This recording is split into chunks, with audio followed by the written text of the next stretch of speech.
সব ভোট তৃণমূলকেই দেবে। হ্যাঁ, তৃণমূলকেই দেবে। ঠিক আছে দিদি, সব ভোট তৃণমূলকে দেবো। এবার দয়া করে আমাদেরকে ক্ষমা করে দাও বিষ্ণু মাতা।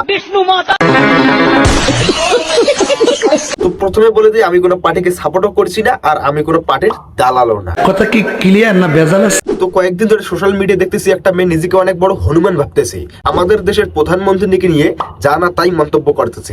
তো তাকে আজকে একটু উচিত শিক্ষা দিতে এলাম যে কেন আজকে বিজেপি শাসিত রাজ্য বিহারে সরস্বতী পুজো করার জন্য লাইসেন্সের দরকার হচ্ছে। এটা হলো সেই সব পাবলিক যারা নিজের পদে এক হাঁটু গু নিয়ে ঘোরে, আর অন্যের পদে গু দেখলে এদের নাকে গন্ধ চলে আসে। আমি মানছি বিয়ের বিজেপি শাসিত রাজ্য, সেখানে পুজো করার জন্য লাইসেন্সের দরকার হয়, কিন্তু এটা তো পশ্চিমবঙ্গ তৃণমূল শাসিত রাজ্য, এখানে তো পুজোই করতে দিচ্ছে না। এগুলো কি তোর চোখে পড়ে না? দেখ একবার। দত্তপুকুরে একটি স্কুলে উত্তেজনা তৈরি হয় সরস্বতী পুজোকে ঘিরে। স্কুলে পুজো করতে বাধা দেওয়া হলো। এদিকে নিজের রাজ্যে পুজো করতে পারছে না, এইসব নিয়ে এরা কোনো কথা বলবে না। অন্যের রাজ্যে কি হচ্ছে না হচ্ছে ওইসব নিয়ে এদের মাথায় অনেক যন্ত্রণা। ব্যাপারটা একটু চুদলিং পং হয়ে গেল না? আচ্ছা, একটা কথা বলুন তো, জমিদার দিল্লির দাদু বলছে হ্যান্টা কালী। আচ্ছা, তারপর মা মনস্কামনা, হ্যান্টা কালী, এগুলো আছে, তোমাদের খারাপ লাগে না?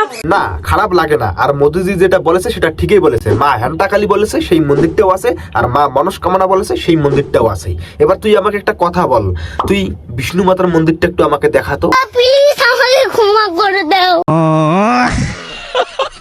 তোদেরকে আমি আর কি বলবো, তোরা তো নজরুল ইসলামের মহাভারত পড়িস, আর তোদের কাছ থেকে আর কি আশা করা যায়? পাগল ছাগল লোক কথা বলতে পারে। যেই শাসক সরকারে আমরা তোমরা আছো, সেই শাসক সরকারের কোনো নেতা যদি কিছু ভুল বলে সেটাকে নিয়ে তোমরা রোস্ট করছো, লজ্জা থাকা উচিত। আচ্ছা, শাসক দলের নেতা ভুল বলে সেটাকে নিয়ে রোস্ট করি বলে আমাদের লজ্জা পাওয়া আছে। ঠিক আছে, তা বলছি তুই যেই দেশে বাস করিস সেই দেশের প্রধানমন্ত্রীকে তো তুই দিনরাত গালাগালি করিস, তা বলছি তোর লজ্জা করে না?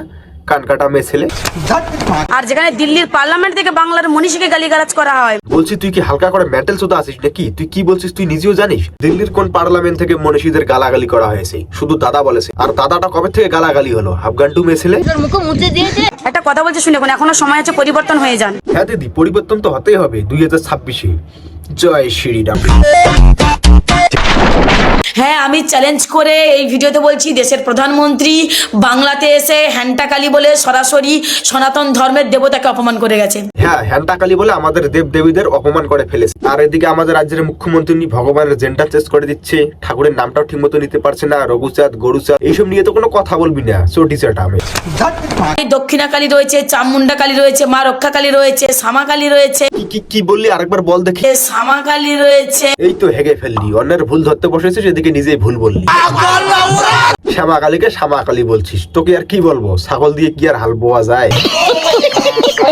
আমি এই দুদিন ধরে একটা ভিডিও দেখছি, ভারতীয় জনতা পার্টির সোশ্যাল মিডিয়ার কর্মীরা অনেক বড় বড় কন্টেন্ট ক্রিয়েটারে নেমে গেছে। কি না, পতিদাহ প্রথা।